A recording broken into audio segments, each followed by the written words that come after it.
que tem que ser assim, a medida provisória tem que ser disciplinada, tem que voltar a ter aquela característica de necessidade. Nenhum governo poderá viver sem um instrumento que possa, em alguns casos, dar essa agilidade a ele, mas tem que ser disciplinado e tem que se fazer que as coisas possam ter a clareza jurídica que é proposta. Pois é, deputado Otávio Leite, ontem o PSDB entrou no Supremo Tribunal Federal com uma ação contra uma medida provisória que justamente abre crédito extraordinário para diversos órgãos do Executivo. Enquanto não se vota a PEC que altera esse rito de tramitação das MPs, essa vai continuar sendo a estratégia da oposição, questionar medida a medida no Supremo? Porque nós não temos condições de assistirmos a isso que está acontecendo, um abuso na edição das medidas provisórias, calados, quietos. Nós recorremos ao Supremo e já ganhamos uma, que foi sintomática a decisão do Supremo. Ora, crédito extraordinário, o próprio nome já especifica, é para algo extremamente relevante, urgente. Não pode ser a qualquer questão ser apresentado uma medida provisória. Então, no fundo, nós estamos discutindo, de um lado, o que tem sido o abuso do Poder Executivo em edição de medidas provisórias, e por outro lado tem razão do Dr. Biali, a nossa falta de dinamismo na operação parlamentar. Existe um conjunto grande de projetos de lei aguardando a apreciação no plenário da Casa. Coisas interessantes. Então nós precisamos cuidar do que é o nosso dever de casa, que é legislar. E não pode o Executivo querer legislar pelo Parlamento. Eventualmente, sim, a medida provisória se justifica, mas permanentemente deu nisso. As pautas cada vez mais atravancadas e outros assuntos que poderiam estar sendo votados. Aliás, recentemente a Câmara deu um bom exemplo, houve uma certa oxigenação, respiramos um pouco, aprovamos uma série de projetos de combate à insegurança, à violência e por aí vai, melhorando o Código Penal brasileiro. Quer dizer, essa vontade, esse percurso, ele foi destruído. Por quê? Porque essa semana nós temos mais medidas provisórias atravancando a pauta, sobrestando as matérias, e semana que vem outras tantas. Assim não dá. Então vamos chegar a um entendimento, vamos chegar a um denominador comum, para que não sirva apenas para esse governo, sirva ao país. Até porque não sabemos quem será o próximo governo do Brasil. Bom, para encerrar, a mesma pergunta para os dois convidados, com o início pelo deputado Dr. Biali.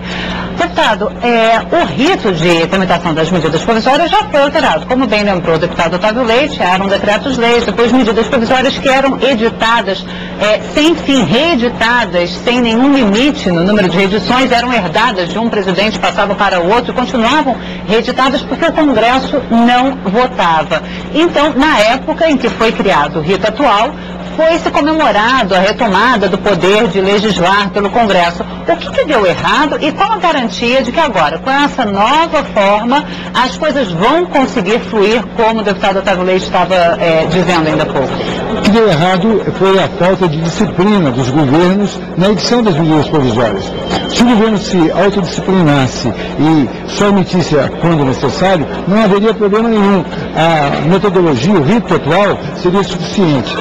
Essa medida, evitando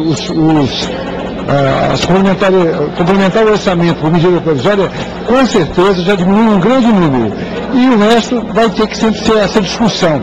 E, eventualmente, a judicialização do assunto, porque não há entre o Executivo e o Legislativo um consenso. Há no Legislativo esse consenso.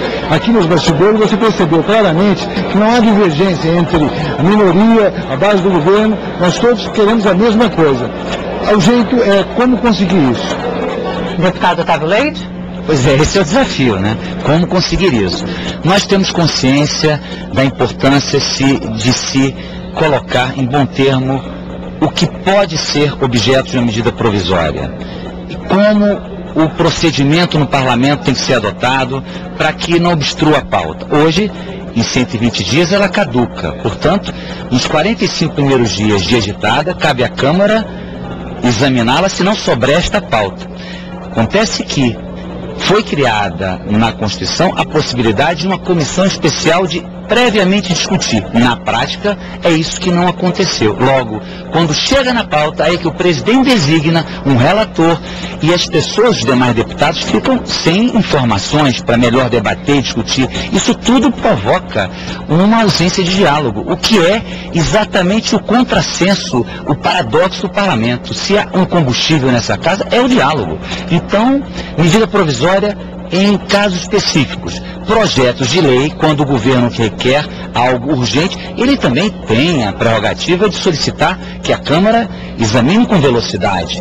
Então, no fundo, isso tudo vem servindo para uma artimanha política para asfixiar o parlamento. E nós não podemos permitir, seja agora, seja no futuro, seja em qualquer momento, porque é a casa mais aberta da população, mais suscetível à sensibilidade social. Então nós temos que lutar para encontrar um denominador comum. Vamos chegar lá, mas com medidas provisórias, sem abusos.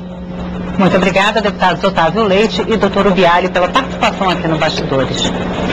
Um dos temas da pauta da Comissão de Constituição e Justiça desta tarde é a admissibilidade de propostas de emenda à Constituição que regulamentam o afastamento de detentores de mandato para disputarem eleições.